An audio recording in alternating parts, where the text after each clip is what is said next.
नमस्कार, स्वागत है आप सभी का ई पोस्टल नेटवर्क पर। यह है डाक विभाग का सबसे विश्वसनीय चैनल और सबसे बड़ा पोस्टल कोचिंग प्लेटफॉर्म। आप सभी को बता दें, पे कमीशंस को लेके आप लोग बहुत ज़्यादा एंग्शियस है, काफ़ी ज़्यादा एक्साइटेड भी है और कुछ लोगों को लग रहा है कि नए जीडीएस को अक्सर ऐसा लगता है क्या 8 पे कमीशन में इंक्लूड किया जाएगा कि नहीं। इसलिए हमने आपके लिए एक प्रॉपर, आप देख सकते हैं विजिबली, एक हमने पीडीएफ बनाया है। अभी से लेके फर्स्ट पे कमीशन तक आप पूरा आपको बताएंगे कौन सी कमेटी बनी थी, जीडीएस की हिस्ट्री क्या है पे कमीशन के साथ, और क्या जीडीएस को कभी इंक्लूड भी किया गया है पास्ट में। ठीक है, इससे आपको आइडिया लग जाएगा कि फ्यूचर में करेंगे कि नहीं। क्योंकि अगर आपको पता लग जाएगा कि पिछले पे कमीशन में क्या हुआ था, क्योंकि सरकार तो तब भी सेम थी, तो इस बार क्या चेंजेस आए हैं सारी चीज़ें आपको बताएंगे। आप लोग इस चैनल को सब्सक्राइब कर लीजिए और शेयर कर लीजिए। बाकी जितने भी चैनल्स बता रहे हैं कि 8 पे कमीशन में जीडीएस आ गए हैं, ये फलाना ढिमकाना, कोई भी तरीके का यहाँ पे आप लोगों को कंफ्यूज नहीं किया जाएगा। जो सच है वही बताया जाएगा और अक्सर पिछले 5-7 सालों से यही हो रहा है। हमारे चैनल में आपको सबसे ट्रस्टेड न्यूज़ आइटम्स जितनी हैं पोस्टल डिपार्टमेंट से रिलेटेड मिलती है, तो आप लोग यहाँ पे ट्रस्ट कर सकते हैं और बाकियों को शेयर भी कर सकते हैं। ठीक है, तो आपको बता दें, सेंट्रल पे कमीशन जो है एक सेंट्रल गवर्नमेंट एम्प्लॉय की लाइफ की सबसे इम्पॉर्टेंट, हर 10 साल में आता है, एक सबसे बड़ा इवेंट होता है। बहुत सैलरी बढ़ जाती है, फैसिलिटीज़ चेंज हो जाती है और जीडीएस भी यही उम्मीद करता है कि हमारे साथ भी कुछ पॉजिटिव हो। तो ये पे कमीशन 10 साल में आता है और अभी वाला आपको पता ही है, रिसेंटली अनाउंस हुआ है 2026 जनवरी से लागू कहीं ना कहीं हो जाएगा। भले ही पैसा आने में टाइम लगता है, पर कहा जाता है कि 2026 जनवरी से इसको लागू करने के बहुत ज़्यादा चांसेस है। और ऐसा ही होता है, 2016 में भी पिछले बार लागू कर दिया गया था और 18-19 तक मिला था, और जीडीएस को थोड़ा लेट होता है, वो पता ही है। ठीक है, काफ़ी संघर्ष करना पड़ता है जीडीएस को, तभी कुछ ना कुछ चीज़ें मिलती है, वो भी कट फटने के बाद काफ़ी सारी चीज़ें ओमिट हो जाती है। ठीक है, तो अभी हम आपको सेंट्रल पे कमीशन के बारे में बताते हैं। पहला सेंट्रल पे कमीशन कब आया था और इसमें जीडीएस को इंक्लूड किया गया था कि नहीं। तो आपको बता दें, जो सबसे पहला सेंट्रल पे कमीशन बैठा था वो 1947 में बैठा था। ठीक है, और 1947 में पहला पे कमीशन आया था आज़ादी के टाइम पे। और इसके बाद इसमें जीडीएस को एक्स्ट्रा डिपार्टमेंटल एम्प्लॉयज़ कहा जाता था। 1947 में एक्स्ट्रा डिपार्टमेंटल एम्प्लॉय कहा जाता था, जीडीएस नहीं कहा जाता था तब। और तब उस समय का बहुत ज़्यादा एक क्लियर डिटेल्स नहीं है कि जीडीएस को इंक्लूड किया गया था या नहीं किया गया था, क्योंकि बहुत पुरानी बात है, कोई इसका रिकॉर्ड नहीं है।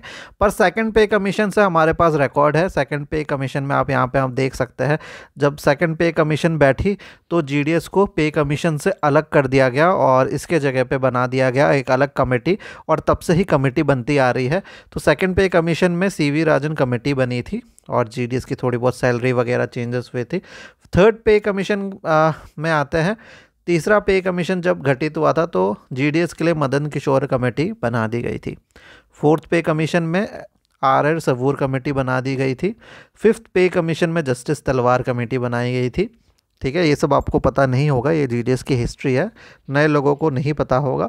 सिक्स्थ पे कमीशन में नटराज मूर्ति की जो एक कमेटी बनी थी, और अभी जो रिसेंट हुआ था 10 साल पहले, वो था सेवन्थ पे कमीशन, जिसमें कमलेश चंद्र कमेटी, ये नाम आपने ज़रूर सुना होगा, जिसमें सैलरी काफ़ी बड़ी थी, बहुत ज़्यादा तो नहीं, पर हाँ एक सिग्निफिकेंट अमाउंट ऑफ चेंजेस आए थे और भी बहुत सारे पॉजिटिव चेंजेस थे। क्योंकि कहा जाता है कि कमलेश चंद्र जो थे वो, क्योंकि मेंबर पर्सनल थे, यानी डिपार्टमेंट के ही मेंबर थे, तो उनको जीडीएस के बारे में बहुत कुछ पता था और वो पॉजिटिव चीज़ें करना भी चाहते थे। लेकिन जब वो बनी और कमेटी सब सारा सबमिशन वगैरह हुआ, वन मैन कमेटी होता है, एक ही सिंगल इंसान तैयार करता है, तो बहुत सारी चीज़ें डिलीट हो गई, ओमिट हो गई और कुछ कुछ चीज़ें मिली। तो अभी आपको जो भी चीज़ें मिली है, सेवन्थ पे कमीशन जो भी नए जीडीएस है, वो कमलेश चंद्र जी के वजह से ही कहीं ना कहीं मिली है, और उसमें से भी बहुत पॉजिटिव चेंजेस डिलीट कर दिए गए थे। ठीक है, तो ये है, ये रहा आप लोगों का पूरा हिस्ट्री। तो आप यहाँ पे देख सकते हैं, फर्स्ट को अगर हम हटा दें, जिसमें बहुत ज़्यादा क्लैरिटी नहीं है, तो अभी तक 7 कमेटी बन चुकी है 7 पे कमीशन में, और कभी भी जीडीएस को इंक्लूड नहीं किया गया है। तो अगर हम सवाल आपसे करें कि क्या 8 पे कमीशन में 8 पे कमीशन में जीडीएस को इंक्लूड किया जाएगा। तो अगर आप हिस्ट्री देखें तो आप यहाँ पे बोल सकते हैं 99% नहीं किया जाएगा और उसको अलग से कमेटी यहाँ पे गठित हो जाएगी।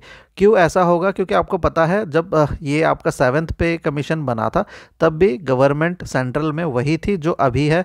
तो ऐसा कोई नया चेंजेस नहीं आया है या आप अलग चीज़ें नहीं एक्सपेक्ट करेंगे कि इनको जीडीएस को परमानेंट कर दे या फिर पे कमीशन में डाल दे, क्योंकि वही जो चीज़ें बोली जाती है कि GDS civil post regular employ नहीं है, ये फलाना ढिमकाना जो भी है, इसके बारे में आपको अगले वीडियो में बताएंगे कि क्या क्या अभी तक जीडीएस के ऊपर बड़े बड़े केसेस सुप्रीम कोर्ट में हुए हैं और क्या क्या जजमेंट आया था और जीडीएस इस हालत में क्यों है।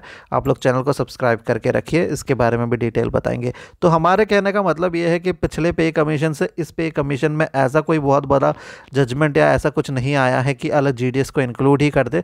तो हमारे अकॉर्डिंग 8 पे कमीशन में जीडीएस इंक्लूड नहीं होगा।